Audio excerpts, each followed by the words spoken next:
ಎಲ್ಲರಿಗೂ ನಮಸ್ಕಾರ. ಪಾಲಕ್ ಸೊಪ್ಪು ಸಾಂಬಾರು ಮಾಡುವುದು ಹೇಗೆ ಎಂದು ಹೇಳಿಕೊಡ್ತೇನೆ. ಬೆಳಗಾವಿ ಸಿಂಪಲ್ ಗೃಹಿಣಿ.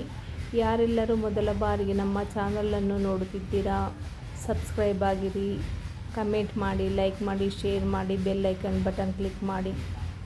ಈಗ ಪಾಲಕ್ ಸಾಂಬಾರಿಗೆ ಬೇಕಾಗುವ ಸಾಮಗ್ರಿಗಳು: ಈರುಳ್ಳಿ, ಬೆಳ್ಳುಳ್ಳಿ, ಟೊಮೊಟೊ, ಕರಿಬೇವು ಸೊಪ್ಪು, ಸಾಂಬಾರು ಪೌಡರ್, ಖಾರದ ಪುಡಿ, ಉಪ್ಪು, ಜೀರಿಗೆ, ಅರಿಶಿನ, ಸಾಸಿವೆ, ತುರಿದುಕೊಂಡಿರುವ ಕೊಬ್ಬರಿ.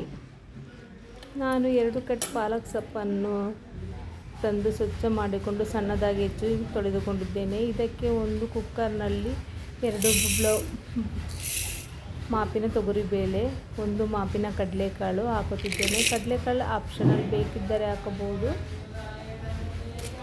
ಕರಿಬೇವು ಸೊಪ್ಪು, ಈರುಳ್ಳಿ,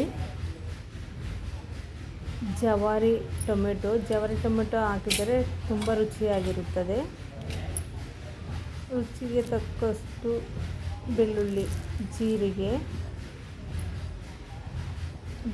ಜೀರಿಗೆ ಹಾಕುವುದರಿಂದ ತುಂಬ ಟೇಸ್ಟ್ ಕೊಡುತ್ತೆ. ಅರಿಶಿನ ಪುಡಿ ಮತ್ತು ಸ್ವಚ್ಛ ಮಾಡಿಟ್ಟುಕೊಂಡಿರುವ ಪಾಲಕ್ ಸೊಪ್ಪನ್ನು ಹಾಕುತ್ತೇನೆ. ನಾನು ಆರೋಗ್ಯಕರವಾದ ಮತ್ತು ಸಾಂಪ್ರದಾಯಿಕವಾದ ಅಡುಗೆ ಹೇಳಿಕೊಡುತ್ತೇನೆ.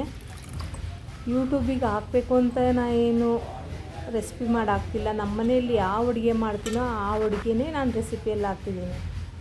ಸ್ವಲ್ಪ ಎಣ್ಣೆ ಹಾಕಿದೆ. ಇದಕ್ಕೆ ಖಾರದ ಪುಡಿ, ಸಾಂಬಾರು ಪೌಡ್ರ್ ಹಾಕಿ ಸ್ವಲ್ಪ ನೀರು ಹಾಕಿ 3 ವಿಸಲ್ ಕೂಗಿಸ್ಕೊಳ್ತೀನಿ. ನೋಡಿರಿ, ನೀರಿನ ಪ್ರಮಾಣ ಸ್ವಲ್ಪ ಹಾಕಬೇಕು. ನೋಡಿರಿ, ಈ ರೀತಿ ಭಾಳ ಹಾಕಿದರೆ ಬೇಗ ಬೇಯೋದಿಲ್ಲ. ಈಗ ಕುಕ್ಕರ್ ಬಾಯಿ ಮುಚ್ಚಿ ನೋಡಿ, ಇಷ್ಟು ಪ್ರಮಾಣ ಹಾಕ್ತೀವಿ. ಕುಕ್ಕರ್ ಬಾಯಿ ಮುಚ್ಚಿ 3 ವಿಷಲ್ ತೊಗೊಂಡಿದ್ವಿ. 3 ವಿಷಲ್ ಆದ ಬಳಿಕ ಕುಕ್ಕರ್ ಆರಿದ ನಂತರ ಇದರ ಬಾಯನ್ನು ತೆಗೆದು ಈ ರೀತಿ ಬೆಂದಿದೆ. ನೋಡಿರಿ, ಪ್ರಮಾಣ ಕರೆಕ್ಟಾಗಿದೆ. ಈಗ ಮಸಗುಂಡಿನಿದ್ದ ಸಾರನ್ನು ಮಸೆದುಕೊಂಡಿದ್ದೇನೆ.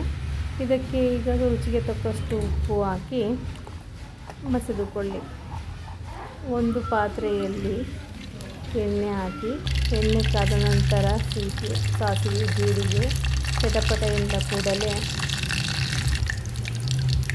ನೋಡಿ ಚಟಪಟ ಅಂತಿದೆ. ಈ ಚಟಪಟ ಅಂದ ಬಳಿಕ ಸ್ವಲ್ಪ ಕರಿಬೇವು ಸೊಪ್ಪು, ಈರುಳ್ಳಿ, ಹಿಂಗನ್ನು ಹಾಕಬಹುದು. ನಾನು ಸಾಂಬಾರು ಪೌಡ್ರಲ್ಲೇ ಹಿಂಗೆ ಹಾಕಿರೋದು, ಹಿಂಗೆ ಹಾಕ್ಕೊಳ್ತಿಲ್ಲ. ಅರಿಶಿನ, ಸಾಂಬಾರು ಕಲ್ಲರ್ ಬರೋ ಅನ್ನೋ ಸಲುವಾಗಿ ಮೇಲೆ ಸ್ವಲ್ಪ ಒಗ್ಗರಣೆಗೆ ಖಾರದ ಪುಡಿ ಹಾಕ್ಕೊಂಡಿದ್ದೇನೆ.